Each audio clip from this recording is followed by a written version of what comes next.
araw sa aking mga kamatalino at kamatyaga. So ngayon po ay patuloy lamang natin ang operations and functions, which is multiplying and dividing functions. But actually, today we will just talk about the dividing function.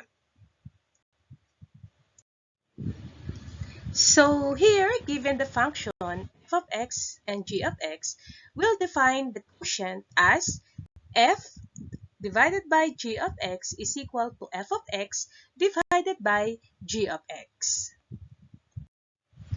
So again, in dividing the functions, the quotient f divided by g of x is equal to f of x over or divided by g of x.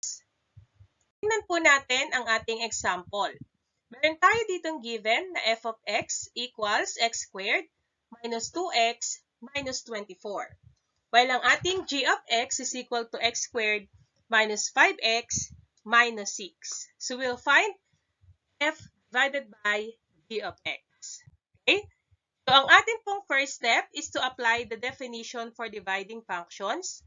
So that is f divided by g of x is equal to f of x divided by g of x. So f divided by g of x is equal to ang ating f of x, again, x squared minus 2x minus 24. At ang ating g of x ay x squared minus 5x minus 6. Okay? So, ano ang susunod gagawin natin next? Ipa-factor po natin ang numerator at denominator ng rational function. Ano po ba ang numerator? Yung nasa taas. Ang denominator po, yung nasa baba. Okay? So, ano ang factor ng x squared minus 2x minus 24? So, isipin po ninyo, ano po yung dalawang number na kapag ipinag-multiply natin, ang sagot ay negative 24, at kapag pinag-plus natin, ang sagot ay negative 2. Okay?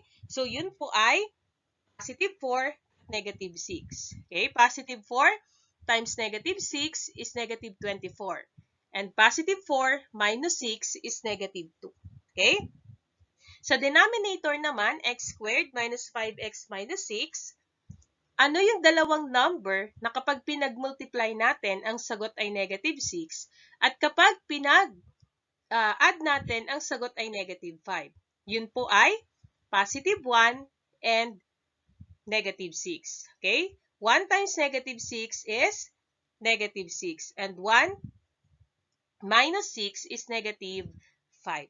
Okay? So, dahil po dito, meron po tayo kung nakikita ninyo ay may common factor na x minus 6. Cancel na po natin yan.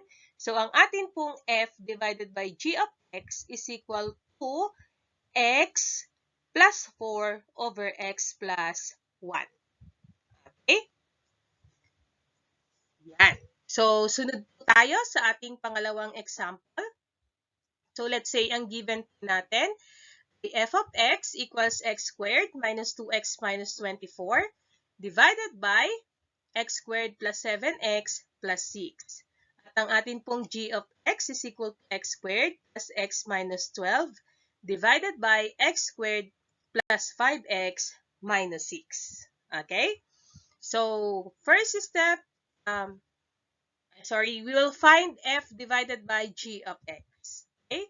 So, ano po ang ating first step? Ang first step po natin is to apply the definition for dividing function. So, that is f divided by g of x is equal to f of x divided by g of x. So, ano po ang ating f of x? X squared minus 2x minus 24 over x squared plus 7x plus 6. Ano po ang ating g of x? X squared plus x minus 12 divided by x squared plus 5x minus 6. Okay? So, ang second step natin dito is we will apply the rule in dividing rational expressions. Okay? So, we'll just copy. Ito yung ating given, no? Pwede natin, this one, pwede nating isulat na ganito. Okay? So, itong, instead na ganitong guhit, diba? Gagamitin na natin yung operation natin na division. Okay? So, tawag dito. Ito yung ating numerator, this one. Kakopy lang po natin yan dito. Pagkatapos, yung ating operation na division will become multiplication. Okay? And then, yung ating denominator, kukunin natin yung reciprocal. Yung numerator natin na x squared plus x minus 12, magiging denominator. Okay? And yung denominator natin na x squared plus 5x minus 6 will become the numerator. Okay? Pagkatapos po niyan, tsaka natin i-factor yung numerator and denominator ng both rational function. Okay? So, pag finactor natin yan, so ang factor ng x squared minus 2x minus 24 ay x plus 4 times x minus 6. Okay? Dalawang number na kapag pinag-multiply, ang sagot ay negative 24. Pag pinag-add, ang sagot ay negative 2. So that is positive 4 and negative 6.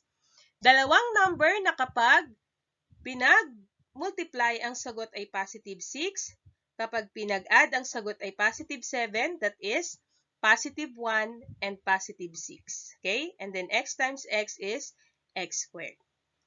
Next, dalawang number na kapag pinag-multiply, ang sagot ay negative 6. Pag pinag-add, ang sagot ay positive 5.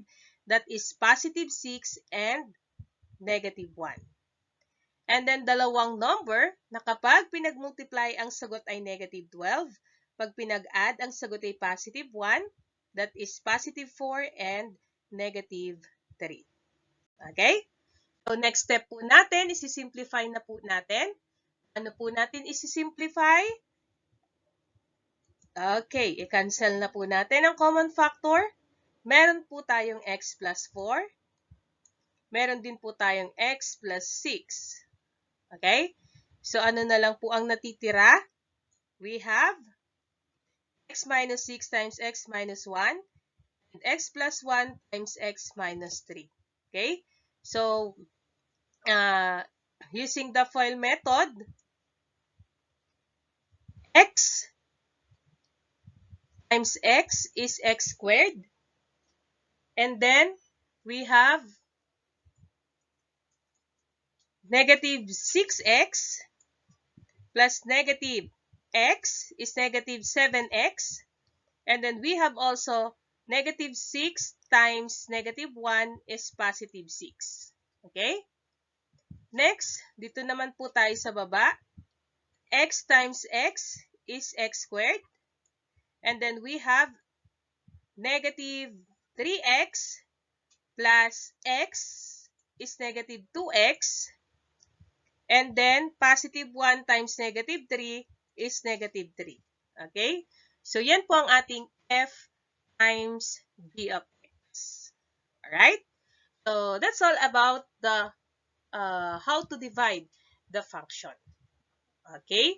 So, thank you for watching and don't forget to like and subscribe.